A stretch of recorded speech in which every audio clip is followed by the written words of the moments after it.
Welcome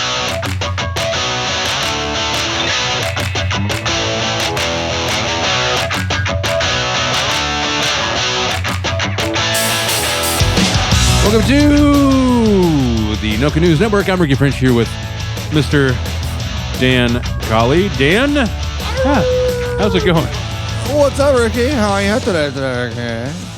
I'm doing okay. What's coming up in the first segment? We're going to be talking about, hey, the samples are back, baby! I can't drive 55 or at all anymore, honestly. And, of course, the old Cicada watch. Noka News Network, the news no one cares about.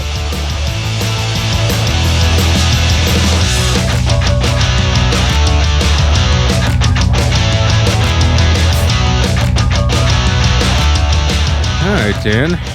There's some increasingly good news related to the COVID pandemic that we're... Yeah, well, it was really bad a little while ago, so it's got to be getting better, right? It was, yeah. And if this is any indication, it is. If this is any indication, it is. It's getting better. Costco, well, I'm with you so far. They're going to go ahead and bring back the free samples. Oh goodness! That way I can get little paper cups full of cinnamon nut crunch. Cinnamon nut crunch, sure, yeah. I don't know, man. They I think you meant cinnamon toast crunch. They might have cinnamon nut crunch. What do I know? All I know is I want them to start getting serving the little pigs in a blanket again. Those are really yummy. Of course. Yeah. Costco's bringing back a pre-pandemic staple, the food samples. The warehouse chain announced that it's beginning a phased return to full sampling early next month after a 14-month hiatus. Roughly 170 U.S. locations will bring back food samples in the first week of June, with, quote, most of the remaining locations returning toward the end of June, said Costco Chief Financial Officer Richard Galante on Thursday's earning call. Good. I'll start shopping with the wife again. Yeah, well, yeah, see. Before I wouldn't... we used to shop before, and I would take one of the kids with me in one of the carts, and I'd go get samples, and then we'd meet her back up, and we'd get to 12 pounds of peanut butter and the 400 bottles of water. And then you go afterwards and get yourself a hot dog from the food court or whatever. Yeah, they're actually pretty good. And the pizzas? You know what? Yeah. The pizza's fine. It's fine, I would say. It's not great, but it's fine. Well, it's not delicious. You know the one thing that they had that... It's food. Yeah, well... You know the one thing that they had at the food court at Costco that was exceptionally good, I thought, they have these ice cream bars, like ice cream dipped in chocolate kind of a bar. Yeah, almost like the Dairy Queen Dilly Bar. Oh, yeah. Very similar, and those things really were good. By the way, who in the hell named them Dilly Bars? Well, I don't know, man. I don't know why you ask me. How should I know? Stupid-ass name. There will be some changes on how food is given out because of COVID-19, Galante said. They're implementing increased safety protocols. They're actually going to cook it this time. Yes, yeah, they might try that. Right. Put a thermometer in it, make sure it's done. Including the samples being prepared behind plexiglass. Are they still going to be prepared by the living dead? Well, yeah, in other words, Costco employees? Yeah. Yes, I think so. Well, I just meant really old people. Yeah, right. Well, and I just meant Costco employees. That's going to be made in smaller batches and distributed to customers one at a time. I don't know. Was there ever a time they didn't distribute them one at a time? Well, no, there was one time I went there and this one old lady had meatballs and she was firing them out of like a T-shirt can at us and we were trying to jump in the air and catch them. Well, I'm not a member, so I didn't know that they were doing that. Oh, so you're a member, Ricky. I must have missed that. You're definitely a member. No, I've been there, but I'm really not. No, I meant... that was a dick joke. I get it. I get it. Yeah, I was trying to make a phallic joke. Yeah. Well, hey. Swing and a miss. So, speaking of COVID-19, because that happens to be something in the news for some reason. You don't say. No. What do lotteries, fishing licensees, and college scholarships have in common, Ricky? Oh, I don't know, Dan. Why don't you tell me? They're all part of dozens of innovative freebies being given away to people who get vaccinated for COVID-19. Aha. Yes. A free fishing license isn't that big of a perk. By the way. No, you save $12. Kroger and CVS Health will begin their Get a Vaccine, Win a Prize campaign next week. Oh. Kroger's health giveaway will include 5 $1 million payouts and 50 chances to win free groceries for a year, according to a statement from the company. My preference would be for Kroger to just charge me less for my groceries instead of giving away $5 million. That's true. But, I guess that doesn't really, that doesn't get the people out to get the shot, I suppose. No, not so much. CVS will also start giving away freebies for vaccination starting June 1st. Customers who receive a COVID-19 vaccination through CVS may choose to enter the hashtag One Step Closer sweepstakes.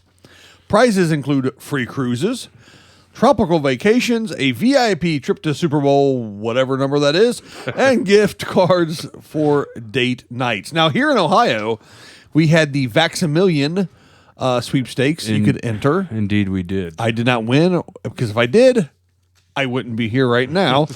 Well, thanks a lot, Dan. I'm glad. No, we'd be broadcasting from a warm tropical location. Oh, okay. I guess I could abide by that. There you go. Did you hear that our local MLS Major League Soccer team, which happens to be the defending Major League Soccer champion, Columbus Crew, they if you go to their home game, they will give you a shot. You can get a shot at the home game if you'd like. You know what else you can get? Really shitty tacos and overpriced beer? Well, I don't actually know if you can anymore, but you could get a Schmidt sausage at one point, and you could also get hot chicken from Hot Chicken Takeover. Well, I've only been to one game in the past. I've been to 2 games. One I went as a spectator. One I went and worked. I've never gone to a game as a spectator, but I have been at several working. So yeah, I got to go once, and it downpoured on me. I was so wet. I had a Great Lakes worth of water in my ass crack. It wasn't pleasant. Doesn't sound like a Great Lake to me, Dan. And it was soccer. Another thing that I would not have enjoyed about that situation. I figured as much. Yeah, right. So, okay, we're continuing with the pandemic thing. There's been the pandemic thing. Yeah, it's just this little thing that's been going on. It's mostly an inconvenience at best. Shut the fuck up, Dan. Continuing with enough. Stories regarding the global COVID-19 pandemic, Dan. Is that better for you? Does that work better for you? Is that more the gravity of the situation? Here is an unanticipated side effect of the pandemic. If you feel like your driving skills have taken a backseat during the pandemic, you're not alone. New research shows 34% of Americans would retake driver's ed to get back into the swing of driving once the pandemic is over. Don't worry, about 75% of those people still cannot fucking drive. Oh, they couldn't before the pandemic. They can't now. I don't really know why it's not exactly news. So 65%, you said, what was the percentage on that? It was 34%. Okay. 34% of the people will go back to driver's ed. That'll be 65% of the people that will actually learn something while in driver's ed. 34% are going to go back and continue to not pay any fucking attention to what was said like they did the first time, I think is really the problem. What's the percentage of assholes that will actually use the turn signal from now on? Well, I don't know. It's a low number, I'm sure. I once watched a movie, and I will have to give credit. I can't take credit for this joke. But the joke was, what's the difference between a luxury car and a porcupine? I don't know, Dan. On a porcupine, the pricks are on the outside, Ricky. Oh, I gotcha. There you go. Gotcha. This is not exactly related to this story because the story is kind of lame, but I did see an actual study that found that BMW drivers are literally more likely to take candy from children. I'm not kidding. This was Who in the hell designed that research study? Well, whoever they are, they're a saint. It just proved what we already knew. BMW drivers are assholes. Yeah, I would agree.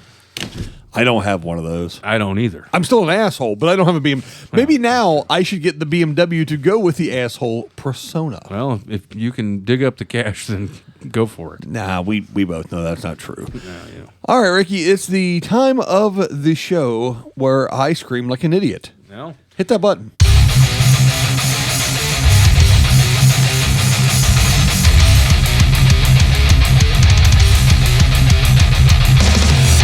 Ricky, this episode of Metal News is kind of a throwback to the original OG Metal News.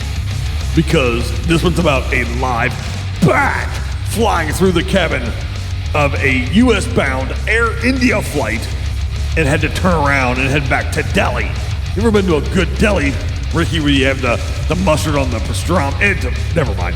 Video shows it flapping over the heads of shocked passengers and crew on board of the Boeing 777, which is not to be mistaken for a Boeing 666, around 30 minutes after takeoff. The flight captain decided to take the plane back to the original base after the presence of the bat was reported to air traffic control. Once the plane was back on land at the Delhi Indira Gandhi International Airport, wildlife staff was called in. The plane reportedly underwent a complete fumigation, after which the bat's carcass was retrieved from the cabin. A senior official said the bat was found dead in business class, and it was reading the paper and had plenty of legroom.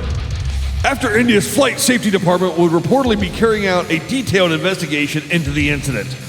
The probable reason or cause may be loading vehicles like those for catering. All the time, rats and bats come from those vehicles, they said. That seems to be like maybe an issue you should look into. The displaced passengers were soon shifted to another Air India plane, which landed in Newark at around 11:35 local time. So the passengers can enjoy some of the U.S. rats, too. The incident comes as India continues to be devastated by the coronavirus pandemic and, of course, flying bats.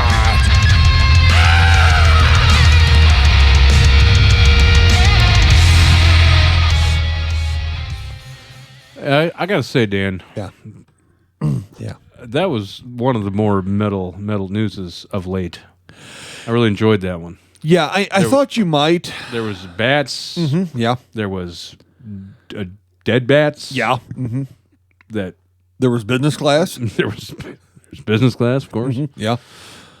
You said the word carcass, yes, which is a great thing for metal news. Correct. It really works. Correct. Yeah, man, it struck all the finer points of what the metal news ought to be.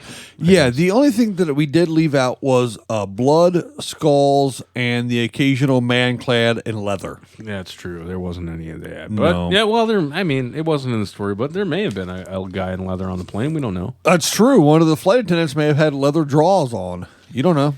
Nope. You just never know. No. More cicada news, Dan. Yeah. Yeah, I know we went all in on the cicadas this year. Well, we're trying to keep people up to date. It's part of our job. Well, it's only okay. So get a load of this. As if their cacophonous melody wasn't oppressive enough, reports have surfaced of the newly emerged brood X cicadas urinating on innocent bystanders. There is no God. All right, go ahead. Why would he make a creature that is loud, annoying, and pisses on you? I don't know. Let's see. Paula Shrewsbury, who's an entomologist at the University of Maryland, says it feels like when a rain just starts and you get a small drop or two. You can actually feel it? Yes, apparently. Fellow university entomologist Daniel Gruner explains this happens when the cyclical insects consume an excess of the watery xylem fluid of deciduous trees to cool down. It also happens when I drink too much whiskey at night. Yes, and it forces them to quote-unquote pee liberally. A scientist wrote that. Yes. Nice. Worst of all, though, is these red-eyed bugs are likely peeing on people on purpose. So they are assholes. Yes. Quote, they will just squirt fluids at other males, birds, or people, said Gene Kritsky, the Dean of Behavioral and Natural Sciences in Cincinnati's Mount St. Joseph University. They're not urinating on you, but trying to ward you away. Well, they are urinating on you and trying to ward you away. Yeah, that usually works for me.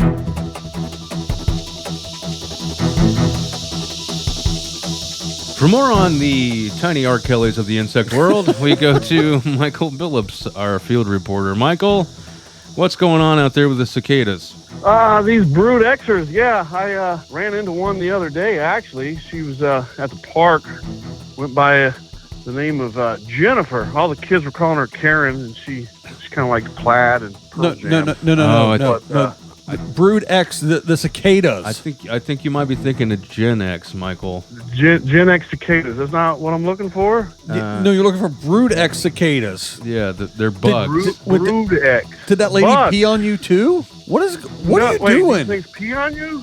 Yeah, they do, I guess. From trees? Yeah. Yeah. Oh, that's what that was. That's kind of gross, but Yeah, apparently they're here then, because I found some. Oh, well, that sounds unpleasant. Okay, Michael. Well, sorry about that. Hopefully, you won't have to be out there covering them too much longer. So Go dry off, Michael. Yeah, that's gross. I had my mouth open and everything. Oh, man. All right, well, buddy. I'll see you guys later. All right. We'll talk to you next week. who is with this guy?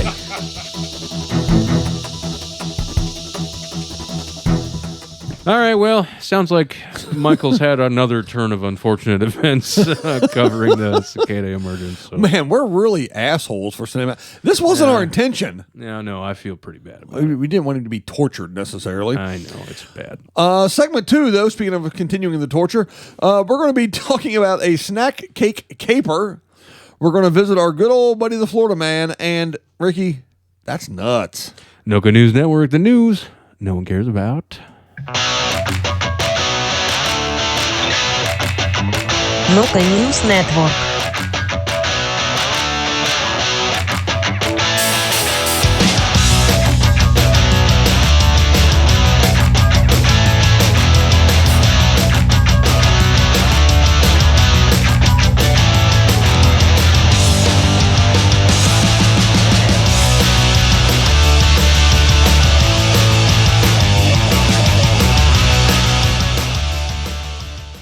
You know what, Ricky? Normally I get a little crabby when we start to get to the third segment, but I didn't tonight because we had that snack, that delicious snack before the show. That's why I asked the good folks over at Grandma Bev's Good Ass Popcorn to send those our way. I knew that popcorn will put you in an excellent mood tonight. I was in a pretty good mood because the caramel corn was delicious and the cheddar ghost pepper I thought was going to be too hot because I'm kind of a wuss, but it really wasn't. It was just actually good, really good. No, it's made from white cheddar and ghost pepper and other seasoning. It has a little kick, but more so, it's just a delicious flavored popcorn. That's true. It was really good. And if you want to get yourself some Grandma Bev's good-ass popcorn, go to grandmabevs.shop and pick you out a couple flavors and get them shipped to you. They're pretty good, dude. Yeah, they've got the classic flavors to choose from, like the caramel corn like we had, which is really buttery and sweet and delectable, by the way. So buttery. But they also have kettle corn. They have movie theater butter. They have your classic cheddar. They got Chicago style, too. They do have the Chicago style, as well as a couple more adventurous flavors. Yeah? Like that white cheddar ghost pepper we had tonight, or cheddar jalapeno, or cinnamon roll. Oh, come on, dude. Knock it off. Doesn't that sound great? That does sound really good. Grandma Bev's good-ass popcorn. Go on and get you some. Hey, Ricky, did you know that the Noka News store is the one-stop shop for all your Noka needs? Yes, I did, Dan. Several t-shirts, including the brand new one, which is the Cicada Watch 2021 t-shirt. That's right. It's got the Noka guy holding a couple cicadas, one in each palm, looking at him going, I don't know what the hell these things are. Yeah, right, per usual. Sure. Pretty much like Michael probably don't know what the hell them things are either. Well, he's trying. That's true. But if a t-shirt is not your thing for some reason, you can get a hoodie. You can get a coffee mug. That's true. You can use that coffee mug to drink coffee or tea or water or soda pop, maybe. Yeah, any liquid will fit in it. Perhaps a delicious juice. Yes, you can certainly do that. You can use it to store pencils or ink pens. You know what you could do? You know what else you could do? You could make oatmeal, put it in there. You could make one of those stupid microwave cakes. I don't recommend it, but it's a mug. It'll work. No, you can't do that, Nose.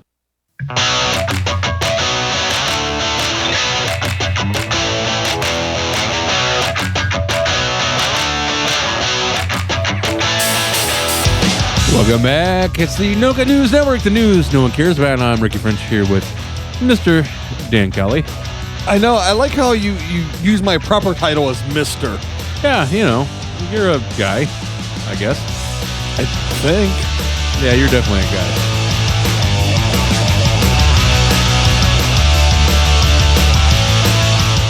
You may even be a dude. Actually, who knows? I am ordained, so I could be preacher or minister or reverend or something. Like that. Yeah, Sure. if I wanted to use a title. It really says a lot regarding your authority on that, seeing as you don't actually know what your title ought to be. Well, it depends on how you want to address me, because your eminence is awesome. Your holiness. Yeah, I'm not doing any of that. Yeah, I wouldn't either. Let's get started here with the second segment, Ricky. Okay, please do. All right. Or as I like to refer to it, the deuce. In Lebanon, New Hampshire, a Lebanon man has been arrested for the second time within a week after the police said he threatened a group of juveniles with a hammer. Well, one tends to get arrested for that sort of thing, I suppose. That's true. The Lebanon Police Department said David Monamini, this asshole who's 51, threatened the juveniles near the Lebanon Mall Wednesday afternoon. Yeah, right. Witnesses reported he was chasing the kids at one point with a hammer. Okay. Yeah. Police say the kids entered a store where he works, and he confronted them because they are witnesses to a previous case involving his arrest last week. Yeah, so he did something to get himself locked up last week, and now the kids who saw him do whatever that thing was come in, and he's going to chase them with a hammer? Yeah. So the big takeaway, though, move. is can you believe there's still malls? No, not really. I guess that is the most newsworthy portion of that Man, story. I used to love malls when I was younger. Did you have a mall local when you grew up? Oh, yeah. Yeah, we did. The Southland Mall. Really? What was your favorite store at ye old Southland Mall? Had to have been Music Land. That makes sense. Had to have been my favorite store. That makes sense. Bought many fantastic cassette tape and CD at said store. Yeah. Remember? Not to mention, like in the late '90s, I don't know, incense. It was a big thing back then. Oh, I see. Did you ever realize that you could go to Spencer's and find fake dicks? I did realize that. Yeah, there was one of those there too. Did you find it too late to really find it a chuckle? No, I still laughed at it. No, I okay. mean, let's be honest here. It was still funny. There's other stuff that you could get there. I mean, I don't believe that I ever actually bought anything at Spencer's, but we went in there every single time. We went to the mall. Well, yeah, you always go to Spencer's. You never buy anything there because it's all just complete dog shit. But right. My favorite store at the mall growing up, we had the Florence Mall. Mm-hmm. And my favorite store growing up was either probably Sam Goody. Right, yeah. The bookstore was a B. Dalton bookstore, I think. Yeah. We had Walden Books. Walden Books. It might have been Walden Books. Yeah. And then they had a San Francisco Music Box Factory. Oh, yeah. Store where they had music boxes and that's, like other. Get a nice gift for someone there. It's basically just a bunch of dumb shit no one actually ever bought. If you consider the movie theater, the cinema store, I guess that would really be my favorite. No, I don't consider that a store. No. But that's where, in town, that's where the movie theater was. Maybe the arcade. There was an arcade also. And, of course, the food court. We actually, there was at one time, but by the time I was a teenager and going to the mall a lot, there really wasn't a food court. There was a pretzel place and a hot dog place, but there really wasn't a food court anymore. Then do you qualify that as a mall without a food court? There's still food, I guess.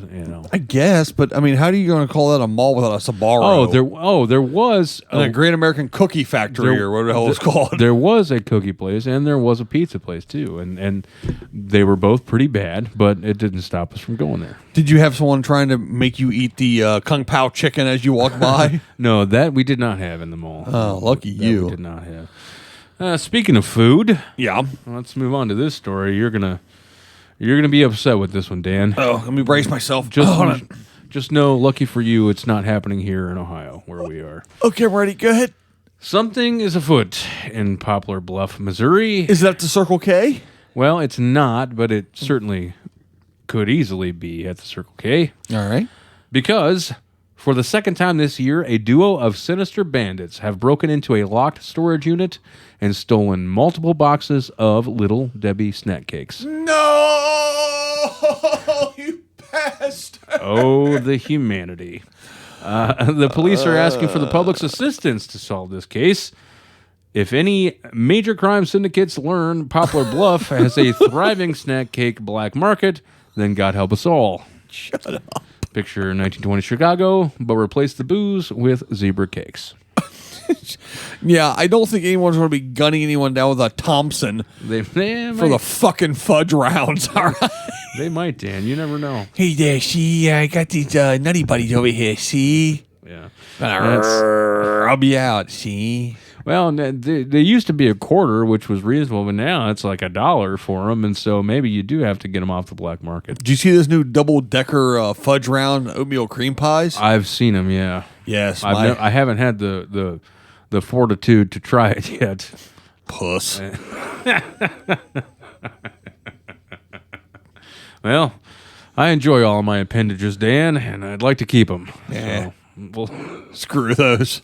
If I don't have the fortitude to survive a double fudge round, I don't need to live in this cruel world anymore. I'm sure I'll have one of these days. I'm actually not a big fan of the fudge. What is your favorite Little Debbie snack? Put you on the spot here. Probably either the Nutty Buddy or the oatmeal cream pie, just because it was my grandfather's favorite. You know, so the nostalgia of that. In all honesty, though you're definitely speaking my language, those are for sure my two favorites. And what is the worst? Oh man, the worst. I got to think about that for a second because I know I would never buy it. The Star Crunch sucks.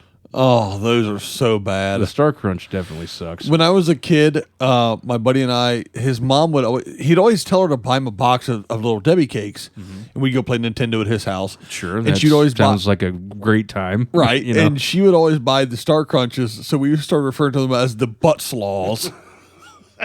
I don't know what that means, and I'm sure you don't either. No, we were stupid ass kids listening to Tesla and eating butt slaws and playing Mario Brothers. So I don't know. Man. What do you think is the worst Little Debbie cake? Just while we're on the topic, they make these peanut butter and jelly ones that are pretty rancid. Oh yeah, I've seen that. What was the one? Those suck. I think the one. Now that I think about it, I think the worst one.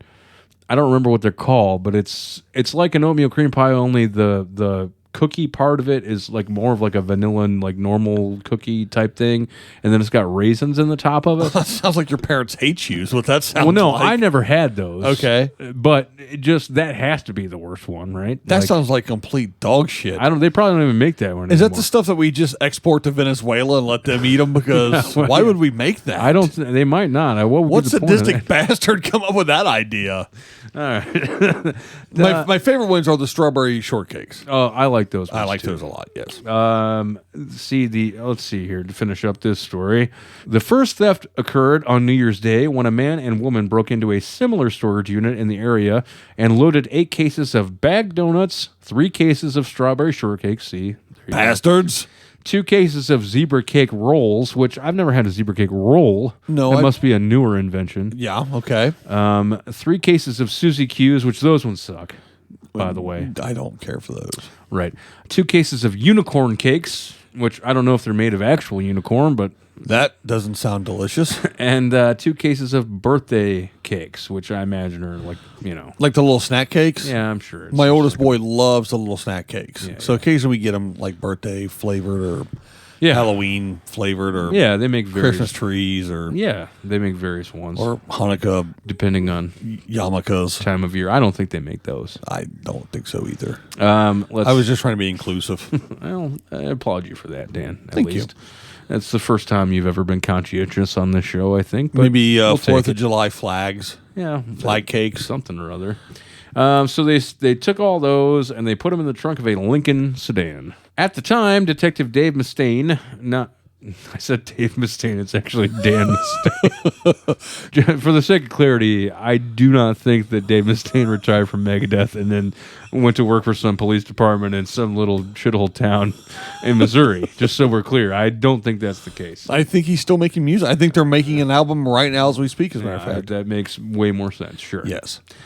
Detective Dan Mustaine, however, which may be related to Dave, we don't know, of the Poplar Bluff, Missouri Police Department, believed it would be an open and shut case, telling local news station KAIT that the suspects would likely be apprehended because of the unique identifying characteristics of their car. Yeah, it's a piece of shit Lincoln. But, 6 months later, still no arrests. The snack cake bandits are at large. I would like to say that I, for one, like Poplar Bluff. Anyone that has a problem with that can contact us at 614-398-0770. Tell Ricky exactly where to go with him and his Susie Q hating, Poplar Bluff hating attitude. First of all, We don't need that type of negativity in this world, Ricky. Poplar Bluff's probably a lovely area. I mean, how should I know? That sucks. I don't really. It sucks, probably. Well, It's Missouri. I was trying to be nice, but yeah, you're right. It probably does suck. Probably. But here's the other thing. Yeah. Susie Q's aren't actually Little Debbie's. They're Hostess. That's a Hostess product. So then, obviously, one of three things. A, the people that wrote that story are wrong.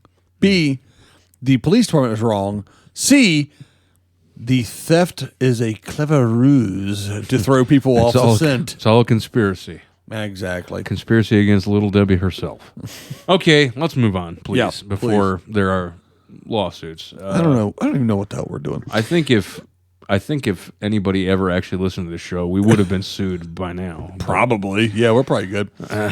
Hey, speaking of things that are nuts, a Calumet County business, and that's in Wisconsin, not Calumet City, Illinois. Thanks for that clarification, Dan. You're welcome. Is warning people to watch out for fake bills after they were victims of fraud at the annual Testicle Festival. Oh, the old Testicle Festival. Okay. Rocky and Tara's Nut House, Haus, posted on Facebook. I love the fact that that's the German spelling of that, by the way. Das Nutzhaus. Very authentic. Yeah, I don't know what nuts are in German, but Das Nuts, I guess. Sure. What? They Das the Beanbag. They posted on Facebook. Wein Nugget Pouch.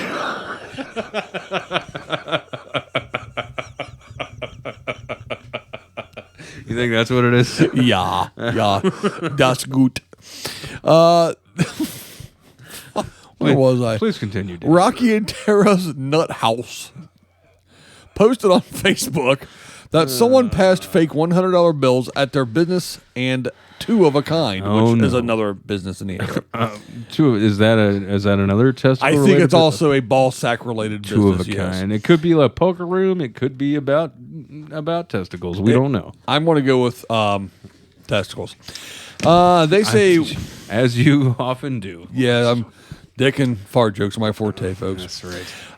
They say, we would like to make this notice to all upcoming festivals and big events to be on guard. On guard. Mm-hmm. It's a sword fighting reference. That's right. Which is just above the nut house. Yeah, right. As these bills can be bought by anyone on a website. The bills appear to be marked with some Chinese writing. Well, then it's on them for taking them. That should have been a pretty good indication they weren't real, right? Well, I've got to guess anyone that runs the Nut House and the Testicle Festival probably isn't on their A game when it comes to fake bills, Ricky. Yeah, probably right. Speaking of genitals, Ricky, let's talk about America's junk piece. That is Florida, and visit the Florida man, shall we?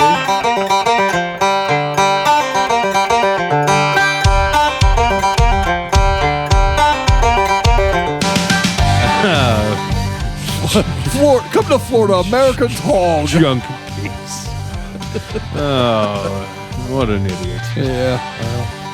A Florida man on May 23rd, in classic Florida man fashion, struck his daughter in the face with a slice of pizza. For some reason, resulting in his arrest for battery. Boom, pepperoni, bitch. The cops responded to a disturbance call at the victim's Vero Beach home and discovered the 20-year-old with what looked to be tomato sauce on the left side of her face. Oh, gosh. This is stupid. Inside the residence's front door, the ground was, quote, covered with pizza toppings, according to an arrest affidavit. Anchovies, bitch! What the fuck, man? The victim told police that her father, Tyler Worden, 41, came to her home Sunday afternoon to drop pizza off. But when... her head. Yes, right. But when she told Worden that she was not feeling well and asked him to leave, he began arguing with her. Jeez, what an asshole. When the woman sought to close the front door, Worden allegedly threw a pizza slice at his daughter, striking her in or around the face. Good thing it wasn't deep dish. Should have knocked her out. It's true. After the woman dialed 911, cops arrived at the residence and questioned Worden, who admitted throwing the pizza, but claimed he thought the door was shut at the time. So he didn't mean to throw the pizza, he says, which is clearly not true. An officer noted that he detected a strong odor of an alcoholic beverage on Worden's breath. Surprise, surprise. She's lucky it wasn't crazy bread. Yes. That could have killed her. And very well could have. Worden was arrested for battery and booked into the Indian River County Jail on the misdemeanor charge. He was released from custody this afternoon upon posting $500 bond and has been ordered by a judge to have no contact with his daughter. Worden, who works as a chef, is scheduled to be arraigned on June 15th. So he's a chef who, he does lots of things with food. A lot of really, inventive dishes, and he also likes to smack people around with it too, I guess. Well, good thing he didn't stop at Chipotle. That burrito could have knocked her the fuck out, man. Yeah, load one of those things up. That's a real fucking dangerous weapon. No doubt. Like, can I get the extra barbacoa? No, can I get extra rice? No, I intend to batter someone with this when I get to the house, please. I'm trying to make my daughter unconscious. What do you mean? Reason. Guacamole's extra? To hell with that. Throw it on. I'm really trying to get the job done here. That's right. She's pissed me off. I want this burrito to be lethal. I've had some lethal burritos in my day. Oh, yeah. If he really wanted to kill her, he'd get a fed or IHOP. Yeah, it's just the sheer level of sodium and cholesterol would take care of it after a while. Absolutely. All right, Ricky, let's continue to talk about ridiculous shit here. Yeah, that's sort of what always happens. Yep. Well, the owners of a Parkway Village convenience store in Memphis, Tennessee, say a burglar crashed through their ceiling in the middle of the night after being stuck there for hours. Okay. The whole thing was caught on camera as the Z Market on Getwell on May 12th. The burglar left with 2 hats. I was taking a drink when you said that. That's what he busted in there and got trapped in the ceiling. No. Okay. He also got more loot. Okay. He also had a TV and a can of soda. Well, okay, it was still. I mean, I guess the TV is a little bit better, but it doesn't seem worth it at all. No, it does not. According to the owners, though, he had caused thousands of dollars worth of damage. The owner says the way he came inside, I can't imagine how he came inside, said Ahmed Mohammed, the owner of the establishment. And now you think that's stupid? Well, yeah, I did. Well, how about we go to Houston, Texas? I guess if we have to, sure. Sure. And we're talking about more ceiling criminal hijinks. There was more than one ceiling criminal this week? Yes. It's a banner episode for the show. I know, right? One of them copycats. Yeah. A Walmart workers made an unusual discovery at a store Wednesday in Southwest Houston. And it wasn't that some of them actually could pay their bills and not live on food stamps. That would be surprising. Sure. That would be completely... that and their aisles were stocked with actual proper product. I would be surprised about that, too. Employees found a man hiding in the air conditioning vents inside the store on South Kirkwood near Richmond Avenue, according to the Houston police. Was this man named John McClane? By Doesn't actually say chance? here, but it does say the officers said the man refused to come out at first.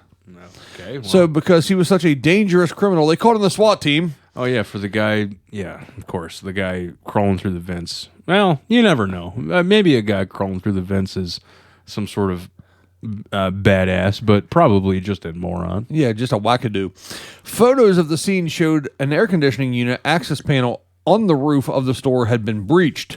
Uh-oh, he breached the access panel? Well, my question is, how do you get...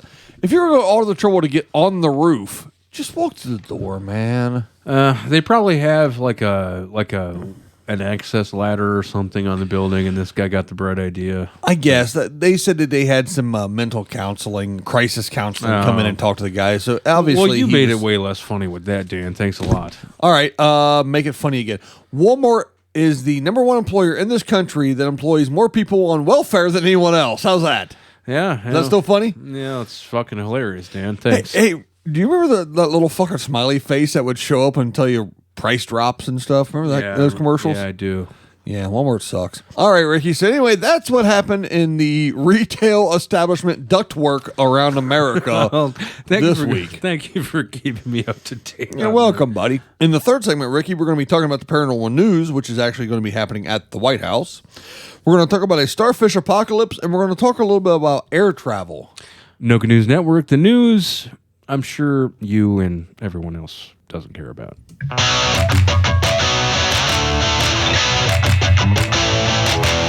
Local News Network.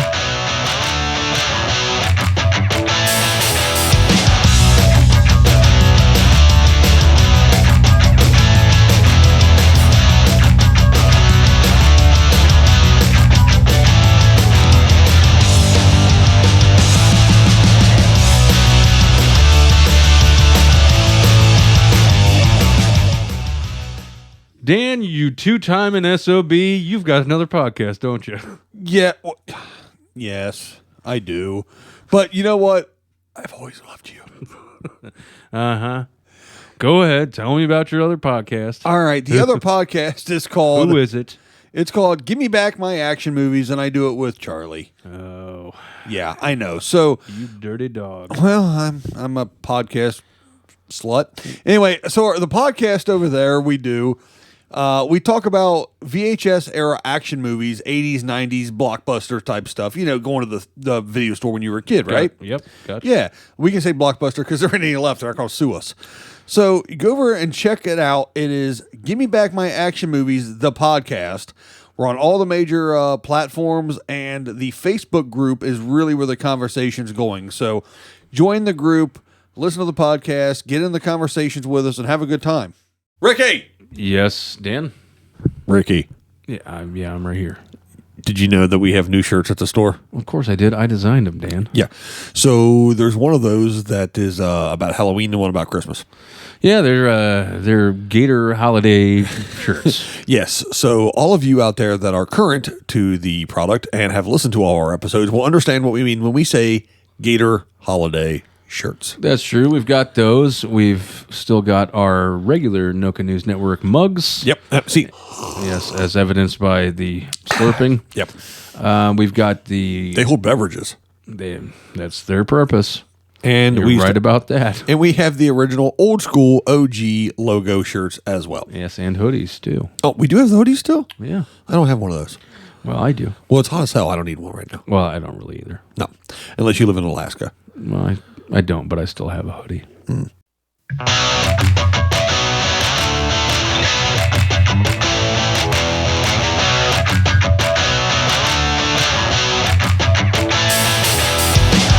Welcome back. Noka News Network, the news no one cares about. I'm Ricky French here with Dan Colley. Hey, what's up? Last segment of the 14th episode. I think I've what's up to you like 2 or 3 times. Yeah, well.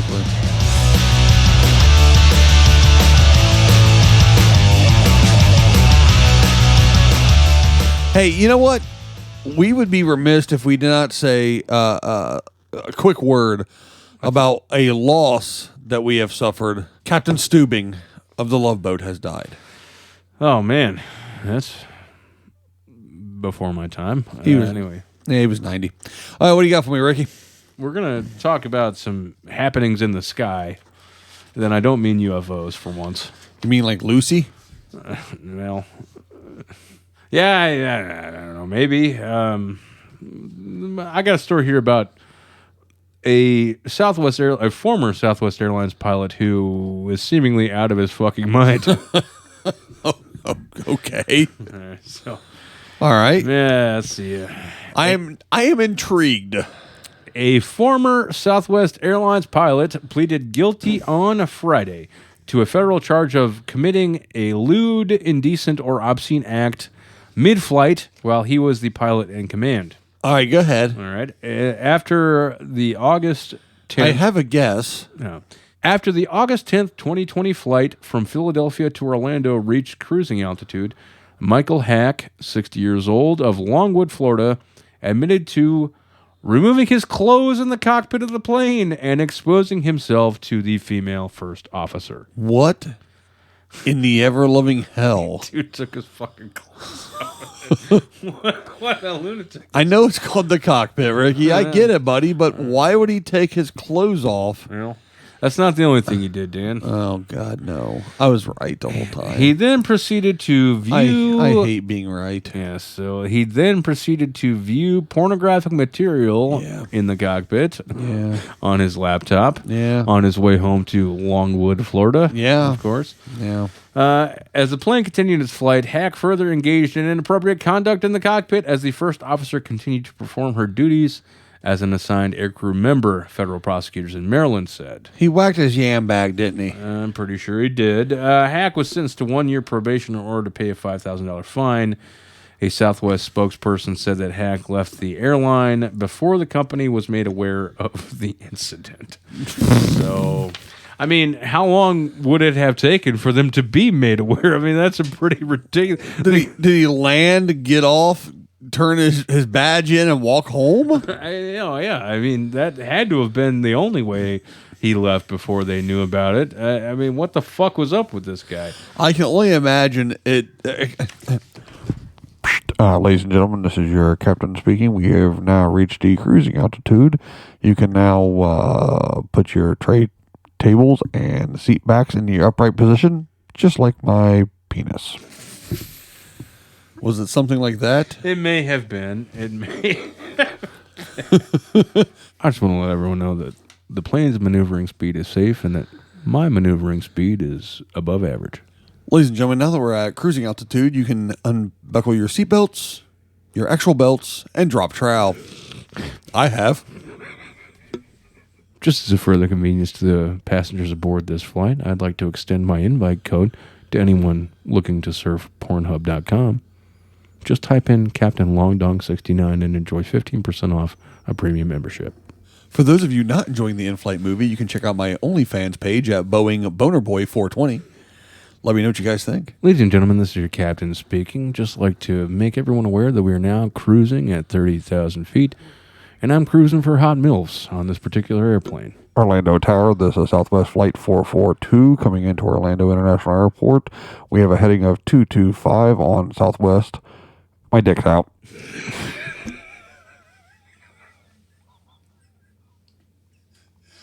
Ladies and gentlemen, this is your captain speaking. Do you think it's weird to be into amputee stuff, or is that just me?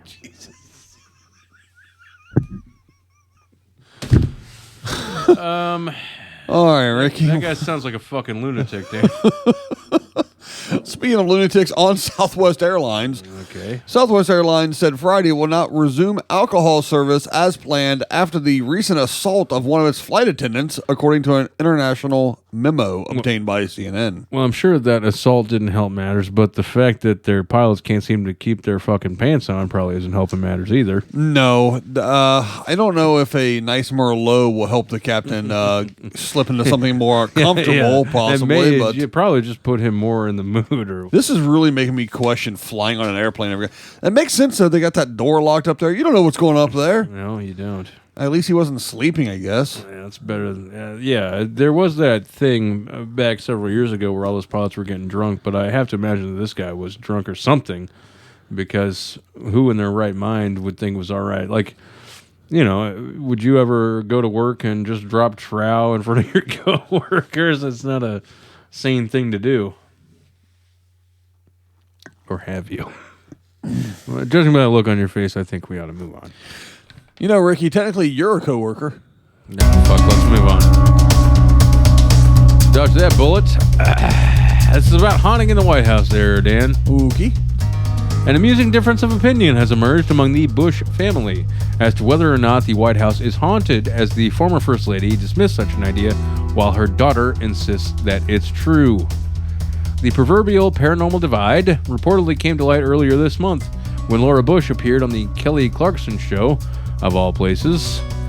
Yeah, I guess once you're First Lady, you just say, to hell with it, I'll show up anywhere, right? I guess. What, does she need a paycheck? Yeah, maybe. During her conversation, the former First Lady was asked if she had ever experienced ghostly activity at the White House, as her daughter, Jenna Bush Hager, has claimed happened to her and her sister while they were living there. Unfortunately for the former first daughters, though, their mother responded in the negative and suggested that they were imagining the spooky activity. You know what? Kelly Clarkson's replacing Ellen, and Ellen being the only exclusion Can any talentless hack just get a daytime TV show? Kelly Clarkson, Tony Danza had one at one time. yeah. I know. What about Jonathan from Who's the Boss? Can he get one maybe? Well, How about Balky? Chevy Chase had one, and Chevy Chase is a funny guy, but His show was not so much. Not so good. Barbara and Jenna were the ones that felt like it was haunted and pretended they heard voices, she said. It's probably just the Secret Service talking down the hall in another room that they heard, but we didn't think it was haunted, she said. As one might imagine, having her paranormal experience debunked by her mother on national television didn't sit too well with the daughter. And Did she call her a bitch or something? well, she My mom's a lying bitch. There's a ghost in here. not exactly, but she did push back on the assertion that, that she was exaggerating on a subsequent appearance on the Today Show. She explained that I'm gonna take the credibility of the Today Show over the Kelly Clarkson Show. I'm sorry. That's probably just me. she explained that her and her sister would often hear quote unquote 1920s piano music being played outside the room at night. And she recounted talking to a longtime worker at the White House named Buddy about the weirdness. So, Wasn't the Buddy the name of one of their dogs? I believe that was Clinton's dog, if I remember correctly. Maybe she was talking to a dog the whole time. Maybe it was a ghost dog. Ooh, You don't know. Ghost Dog. So yeah, there was Dan. a movie called Ghost Dog once, I think. There's also a movie called Ghost Dad. Horribly. The scariest thing about that was that nobody knew that guy was Shitty? a rapist. Yeah. Hey, speaking of other things that are, as bad as the rest of this episode, warning to dog owners after a starfish apocalypse on a North Wales beach. That sounds dangerous. To somebody. Dozens of starfish have washed up on a North Wales beach, sparking a warning for dog walkers.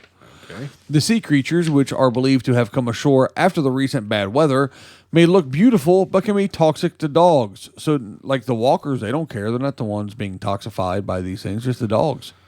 I don't know why they're warning the walkers. Well, presumably they own the dogs and they don't want them to be poisoned, Dan. Have a heart. It's dogs. They're cute. Yeah, Ricky, so evidently starfish have washed up on the beach there in Wales. A walker spotted the starfish on a stretch of shore between Porth Erias in Calwyn Bay and the Rainbow Bridge in Llandulus, I guess it says here in Wales. I don't know. I can't really pronounce Welsh words, even though my family is part Welsh. Yeah, well, They have a dragon on their flag. your family's also from Kentucky, so I'm not particularly surprised. That's true. I guess. All right, Dan, let's wrap shit up here. Oh, Last finally. episode. Last story is out of Seattle. Okay. Seattle's latest naming contest has just wrapped up, with the city's newest street and bike lane sweeper being named OK Broomer. That's so stupid. The sweeper was named by an 11-year-old boy named Of course it named was. Pascal from Licton Springs. According to the Seattle Department of Transportation, the name gained over 1,500 votes on Twitter, securing the new name for the street sweeper. Ugh. They couldn't come up with something better? Well, OK Broomer came in narrowly ahead of the second most popular name, Sir Sweeps a Lot. Now, see, I would have voted for that one easily. That's so much better than OK Broomer. All right. Well, the contest was done Sweet 16 style, so there was like a tournament matchup here with these names. Oh, good Lord. The OK Broomer sweeper is a smaller version of a normal street sweeper and will be used to fit within the city's protected bike lanes. And just FYI, its top speed is 25 miles an hour. Oh, it can really haul some ass, huh? Yeah. So let's take a look here at the names that were in the final 16. You have the running. bracket? I've got the bracket that led to the OK Broomer street sweeper name. See, I would have put my money on Gonzaga the whole time, but, Well, yeah, some years that's a smart move, Dan. not often. So here are the names that were in the running. We have in the number 1 seed, Sir Sweeps a Lot. I don't understand. It was a favorite. It really played hard to get into the tournament. The defense usually wins championships, Ricky. I know. It's sad to see Sir Sweeps a Lot not go all the way. Yeah, that's absolutely true. Next name on the list, Legion of Broom. Okay, that's a good one. I like that one. Next one, Sweeping Beauty. Dumb. Next. Brush with Destiny. Dumb. Go right. on. Here we have Sweepless in Seattle. Okay, well, technically that's not even right because it's a Yeah, sweeper. It is not sweepless. So that's disqualified. What else you got? Right. Then we have Brush Hour. Okay, that's all right. May have done better if it were Brush Hour 2. That was Yeah. a little better as far as I'm concerned. The first one was solid, but the second Right, one yeah, right. really answered some questions. I mean, the next name we have is Wheelie Clean. That's dumb. Yeah, I agree with that. Let's see. Sweep Dreams. Sweet dreams are made of these. Sweep Dreams. That's what I said. You said sweet. Sweep dreams are made can't of sing. these. Shut the fuck up, Dan. Sorry. We have the... Do you think any listeners will come after me for making Yes, fun of a song? I do. She could use the cash, and it might happen. That's true. Does anyone ever remember the guy that was in the Eurythmics with her? I mean, I don't know his name or anything. Seems like he'd be he looks like a Dave. I mean, that might be his name. It Eurythmics might guy. not be. I don't know, but I he don't looks know. like a Dave. All right. What else? Some of these other names. And then next we have the inevitable Sweepy McSweep Face. Yep. which Yeah. That particular name format comes up in these contests very often these days. Right. People usually call me Fucker McFuckface. Well, yeah. I can see why. Next we have Broomba. Seattle Sweep Hawk. Can you hear me shake my head no? No, yeah. I know that's not very good for radio. Zambroomy. All right. All right. I like that one. I'm okay with that. Sweep Caroline. Sweep. Don't. Baby Broomer. Dun, dun, dun. Okay Broomer. And Sweep Heart. So, as I said, Sir Sweeps a Lot and OK Broomer went up in the championship matchup, and OK Broomer came out on top. That's lame. Sweepy McSweepface was even better than that one. I don't know. I just sort of over that particular name format. I still like Sir Sweeps a Lot. It's good. Yeah. I just want to say thank you to everyone who's joined this 14th episode of the Noka News Network podcast. We're glad to have you aboard. We're happy that we're able to call you friends and that we can spend this time together. We'd like to thank everyone for tuning in to another action-packed episode here of the Noka News Network. Make sure that you share and like wherever you hear this podcast. Check us out on Twitter, too. While you're doing that, go ahead and comment and subscribe to the show on whatever platform you're currently listening on. You can always contact us via our Twitter at NewsNoka or newsroom@nokanews.com, email-wise. Or you can even call us. Ricky, what's the phone number? The Noka News Network hotline phone number is 614-398-0770. Please give us a call, leave us a voicemail, and if it's funny, which it's probably funnier than we are, we'll use it on the show. You make a valid point, Ricky. Have a good week. Bye, everybody. We love you. And you know what? You probably don't want to fly Southwest right now. There's some issues going on. People got their junk out and stuff, I guess.